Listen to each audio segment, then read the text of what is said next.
Ame ou odeie, mas Weapons ou A Hora do Mal é um dos filmes de terror mais comentados de 2025. Vocês sabem, né? Gostei pra caramba do filme, muito mesmo. E é por isso que eu fui atrás, eu amo ir atrás de coisas de produção, dos bastidores, sobre a origem desses filmes. E sim, temos aqui 10 segredos sombrios sobre A Hora do Mal que muito provavelmente você não sabia, mas vai saber agora.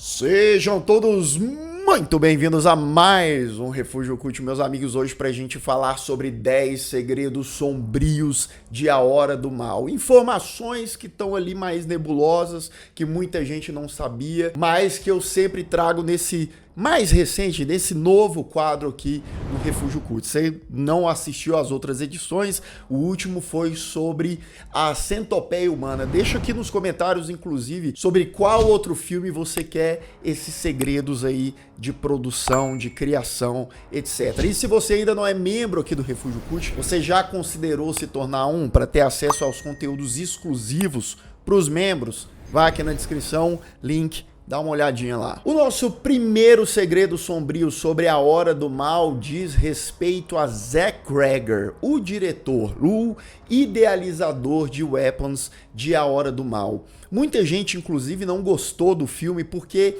ele flerta, ele tem um pé lá na comédia, né? Ele traz uma comédia desconfortável, estranha, bizarra e escrachada muitas vezes, mas tá ali. Zach Cregger, o diretor, é um comediante, né? O cara, ele, claro, ama também terror, ele vem dessa safra de pessoas que trabalharam muitos anos com comédia, como foi o caso do Jordan Peele, que veio da comédia, hoje é um baita diretor de cinema de terror.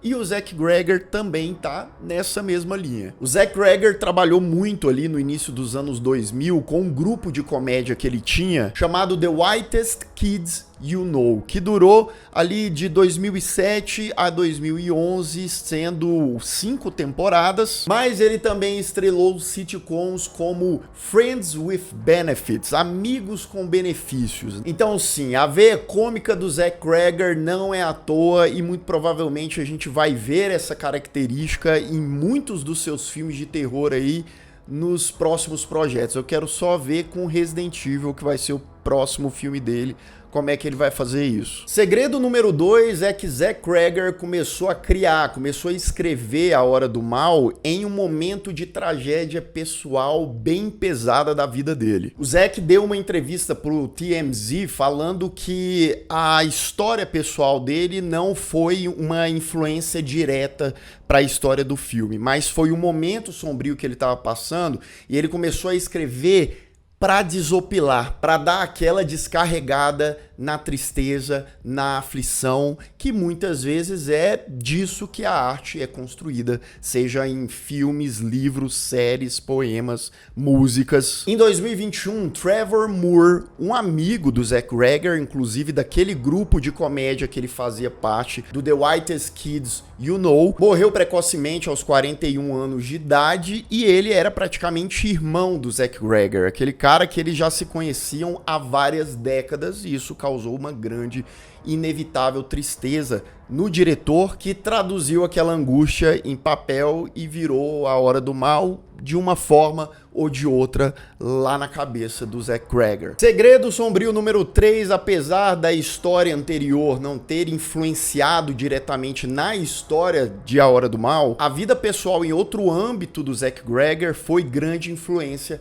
para a história do filme. Ele já falou em entrevista, por exemplo, pro Hollywood Reporter, que ele é um alcoólatra. Ele tá sóbrio há 10 anos e todo o plot que tem no filme, né, do James, do rapaz dependente químico, do policial alcoólatra, tem a ver com a vida, né, todo o passado, o histórico de dependência do diretor. E não só isso, tá? O plot do personagem do menininho, do Alex ali, nos momentos finais, na casa dele, etc, etc, também é uma inspiração da própria vida, da própria infância, de tempos sombrios que o Zach Gregor passou durante a sua infância, e a casa dele não necessariamente era um ambiente seguro, e ele de alguma forma transportou isso pro filme. I'm sorry. Segredo sombrio número 4 é que o script, o roteiro, os direitos para fazer o filme virou uma verdadeira guerra. Vários estúdios queriam botar a mão em Weapons em A Hora do Mal. Isso aconteceu lá em 2023. Foi briga de cachorro grande. Era Netflix, Universal, a Monkey Paw Productions, que é a produtora de ninguém mais e ninguém menos dele, do Jordan Peele. Inclusive, rola um burburinho por aí que o Jordan Peele, ele queria muito ter feito esse filme, de estar com esse roteiro lá na produtora dele. Como a galera que trampa pro Peele não conseguiu entrar ali numa negociação, coisa e tal, ele acabou demitindo um pessoal. Mais uma vez, isso é um rumor, mas né, onde há fumaça, você sabe. A New Line conseguiu então o filme para ela pela bagatela de 38 milhões de dólares, garantindo várias coisas ali pro Zach Gregor, inclusive uma boa parcela dessa bufunfa, garantindo também a direção dele, etc,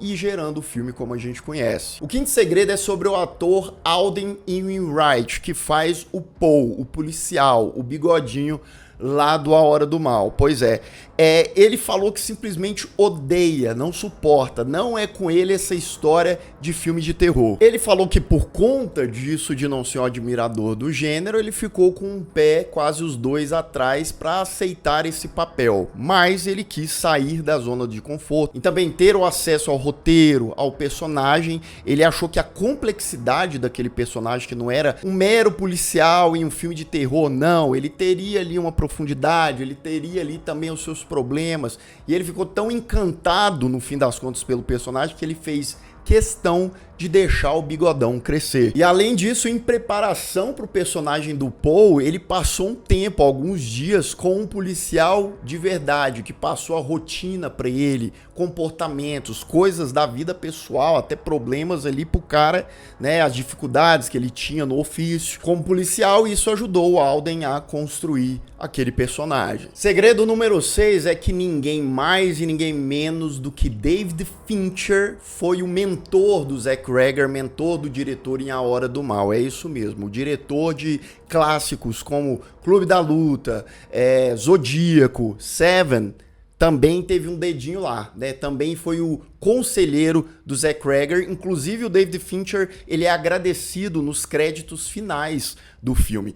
Que tipo de conselho foi dado? O Gregor falou em entrevista, né, que o David Fincher, ele opinou até nas lentes que o Zach Gregor deveria usar para trazer a atmosfera, trazer o visual, né? E não foi só isso, tá? Sugestões de cenas, as perspectivas da câmera nessa cena e até toques de edição o David Fincher teria dado ao Zach Gregor. Então, assim, eu acho um filmão, acho extremamente bem dirigido, e não é à toa que o homem, né, foi humilde o suficiente para aprender com um dos melhores da atualidade, porque não é pouca coisa não, tá?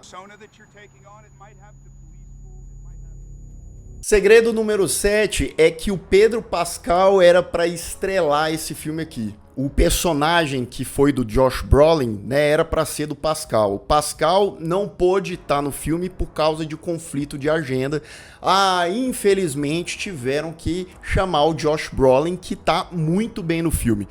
Eu gosto do Pedro Pascal, tá? Eu não sou hater do Pedro Pascal, nem nada desse tipo. Mas ele entrou numa onda que ele tá fazendo tanto projeto todo ano, né? Sem brincadeira, nos últimos anos, 2025, 2024, 2023... o Pedro Pascal é papo ali de 3, 4 projetos importantes, no mínimo por ano, que o cara tá ali com a cara estampada. E eu tenho uma sensação, e isso não acontece só com Pedro Pascal, mas com vários atores e atrizes que ali virou uma panelinha de todo mundo que é no filme e na série, que o cara ele mal tem tempo de ter um intervalo entre um projeto e outro, e os papéis ficam muito parecidos. pouca coisa se diferencia. Então você vai ver o Pedro Pascal lá em The Last of Us, você vai ver o Pedro Pascal mais ou menos ali no editor do Ari Aster, você vai ver em outro filme, enfim. Vou te falar que eu fiquei aliviado do Josh Brolin ter embarcado no lugar do cara, mas vários do elenco ali não eram pra estar no filme final, como a própria Julia Garner. Mas nesse rebuliço, imprevistos, troca ator, troca atriz, a gente tem lá um ótimo elenco no filme final. O segredo número 8 é que a Deadline já disse que a New Line, a produtora, detentora ali de A Hora do Mal, já estaria trabalhando em uma prequel de Weapons. Dedicado a quem? Sim, a ela, a tia Gladys. E eu te digo, tá?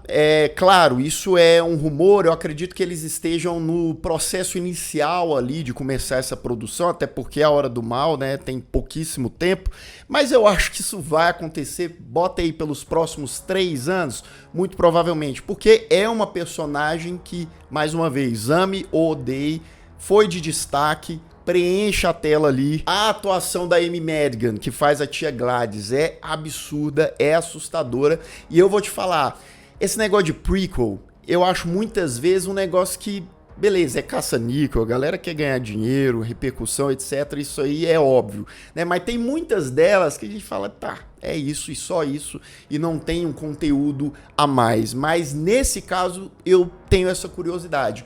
Muito pelos envolvidos, muito pela atriz, né, que reprisaria o papel, pelo amor de Deus, não vai botar outra pessoa no lugar. E porque o filme, ele deixa esse gostinho de saber mais dessa personagem, o passado dela, as coisas absurdas que ela pode ter feito aí. Então, fica ligado que a gente deve saber um pouco melhor sobre isso em breve. E falando nela, na tia Gladys, o penúltimo segredo de hoje tem a ver com a personagem mais uma vez. Eu falei, né? É um personagem marcante, é um personagem que quando ela tá em tela, ela entrega, ela marca presença, rouba a cena, inclusive em vários momentos. E segundo, mais uma vez, o menino Zach Gregor, uma das maiores inspirações para esse personagem é o personagem Anton Chigurh.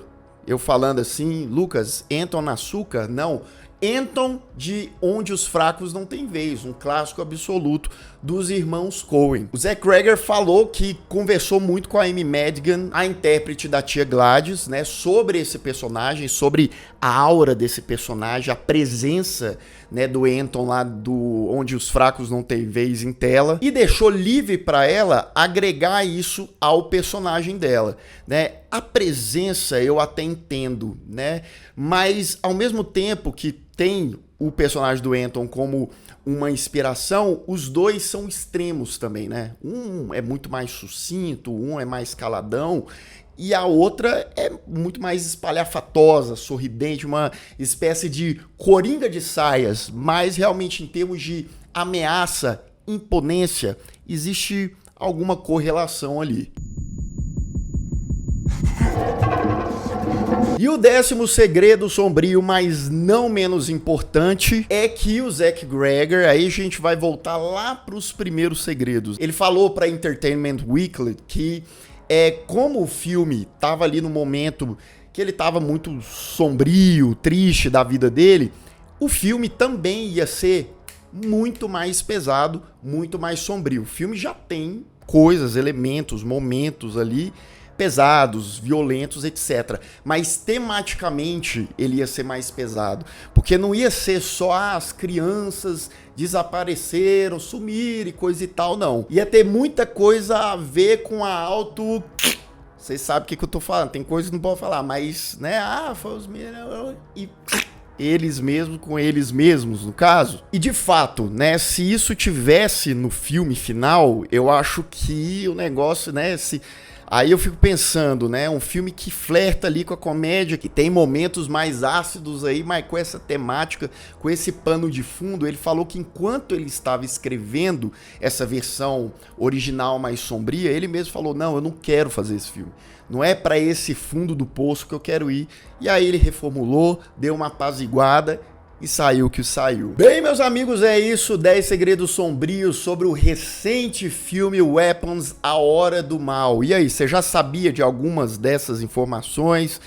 quais, às vezes você sabe de outra coisa que eu acabei não mencionando aqui. Diga também a sua opinião sobre o filme. Agora que passou o alvoroço do lançamento, você realmente gosta muito do filme? Desgosta? Claro, com tranquilidade, né? Estamos falando de gosto pessoal, ninguém precisa gostar, ninguém precisa odiar e tá tudo bem. Não esqueça também de falar qual outro filme que você quer ver nesse quadro aqui no futuro próximo. E se você ainda não é inscrito aqui no canal, se inscreva aqui embaixo, clique no sininho para receber todas as notificações, deixe o seu like, que ajuda muito o Refúgio Cult também, se torne membro do canal. Claro, se você puder dar uma olhadinha aqui no link, nas diferentes categorias, que além de ajudar demais o canal a continuar o trabalho, você também recebe benefícios. E eu vou ficando por aqui. Caso você tenha perdido os últimos vídeos do canal, ó, estão aparecendo bem aqui do meu lado, é só clicar e assistir caso o YouTube não tenha te mandado. Um grande abraço e até mais.